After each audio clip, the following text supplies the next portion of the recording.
Selamat pagi Bapak Ibu dan rekan-rekan Padang Karunia Group. Perkenalkan, saya Juliarti Chandrasari dari Departemen Manajemen Improvement akan memberikan refreshment improvement kategori SS atau Suggestion System.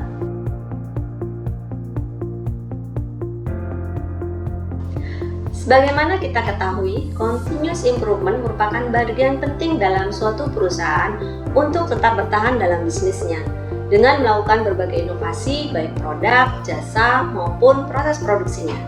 Sejalan dengan hal tersebut, Triputra menetapkan posisi improvement sebagai landasan dalam House of Triputra yang tertuang dalam buku TMS atau Triputra Management System. Analogi dari hal ini adalah apabila kita ingin membangun sebuah rumah yang kokoh dan kuat, tentunya kita harus menetapkan fondasi yang baik, sehingga rumah tersebut tahan terhadap badai ataupun bencana yang mungkin akan datang. Sama halnya dengan sebuah perusahaan yang membutuhkan fondasi yang kuat, di mana standarisasi dan improvement adalah bagian dari fondasi tersebut. Dapat dilihat dari gambar berikut ini, di mana safety dan 5R, standardized work and standard, serta problem solving, skill and supervisory role merupakan landasan dari House of Triputra.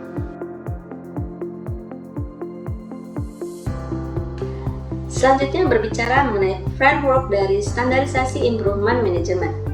Tampak dari gambar ini, kita melihat ada 3 roda PDCA yang berputar, di mana juga ada 3 pengganjalnya. Nah, perputaran roda PDCA ini tentunya semakin lama semakin meningkat, di mana kita akan mencapai kepada performa yang paling baik, sehingga nantinya Padang Karunia akan menjadi leading player and best managed company in coal industry in Indonesia. Improvement adalah suatu proses atau perubahan yang bertujuan untuk meningkatkan atau memperbaiki sesuatu. Dan tujuan improvement sendiri adalah mencapai efektivitas yang lebih tinggi, efisiensi yang lebih baik, peningkatan kualitas, ataupun pencapaian target yang lebih baik. Selanjutnya kita mengenal adanya SOP atau Standard Operating Procedure dan juga IKA atau Instruksi Kerja. SOP adalah rangkaian prosedur yang dimiliki oleh perusahaan sebagai panduan untuk mencapai tujuan. Sedangkan IKA atau Instruksi Kerja merupakan uraian rincian cara melaksanakan dan merekam pekerjaan yang harus didokumentasikan. Lalu apa sih hubungan antara SOP dengan improvement? Dapat dilihat dari ilustrasi berikut ini, SOP adalah pengganjal dari aktivitas improvement. Fungsinya adalah agar hasil dari improvement yang sudah kita lakukan itu menjadi standar dan problem yang sama tidak terulang kembali.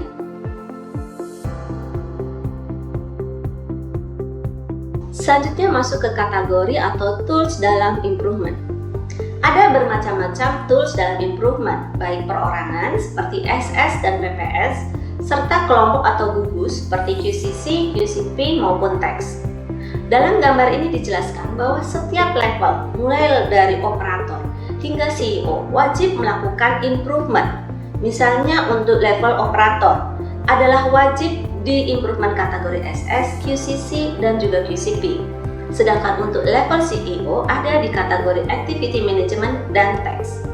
Pengelompokan ini tentunya sudah disesuaikan dengan tugas dan tanggung jawab jabatan, sehingga improvement yang dilakukan tepat sasaran dengan hasil yang optimal.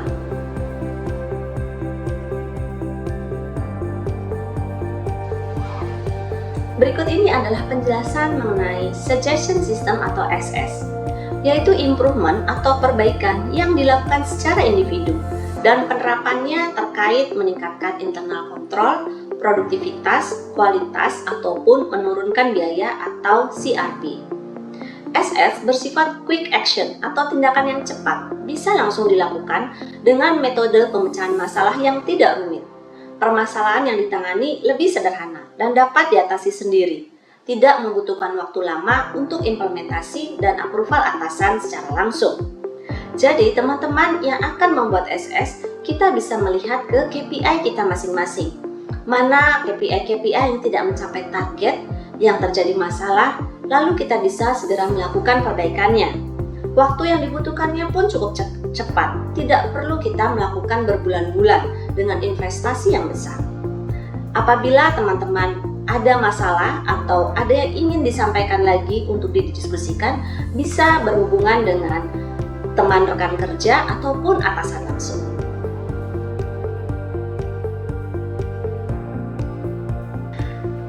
Selanjutnya kita akan belajar apa sih yang diharapkan dari SS dan apa yang tidak boleh dibahas dalam SS. Yang pertama adalah apa yang harus dibahas dalam SS. Yang pertama adalah berkaitan dengan lingkungan kerjanya sendiri. Maksudnya di sini adalah terkait departemen teman-teman sendiri. Yang kedua, gagasannya bersifat kreatif untuk meningkatkan mutu proses, hasil, dan lingkungan kerja. Yang ketiga adalah menunjang pencapaian sasaran perusahaan. Oleh karena itu, buatlah SS yang sesuai dengan KPI masing-masing. Fokuslah pada KPI sendiri, jangan kepada KPI orang lain. Yang berikutnya adalah dapat dikerjakan sendiri tanpa investasi yang besar. Bahkan biasanya tanpa membutuhkan investasi atau Rp0. Apabila membutuhkan pun biasanya kecil sekali di bawah Rp1.000.000. Selanjutnya adalah bersifat realistis dan dapat diterapkan. Artinya, kita harus melihat tidak boleh membuat SS yang kira-kira tidak bisa diterapkan di perusahaan kita, meskipun mungkin diterapkan di perusahaan lain, tapi tidak cocok dilakukan di perusahaan kita. Yang terakhir adalah bersifat improvement, artinya bukan sekedar mengembalikan kepada standar atau sesuatu yang sudah seharusnya dikerjakan.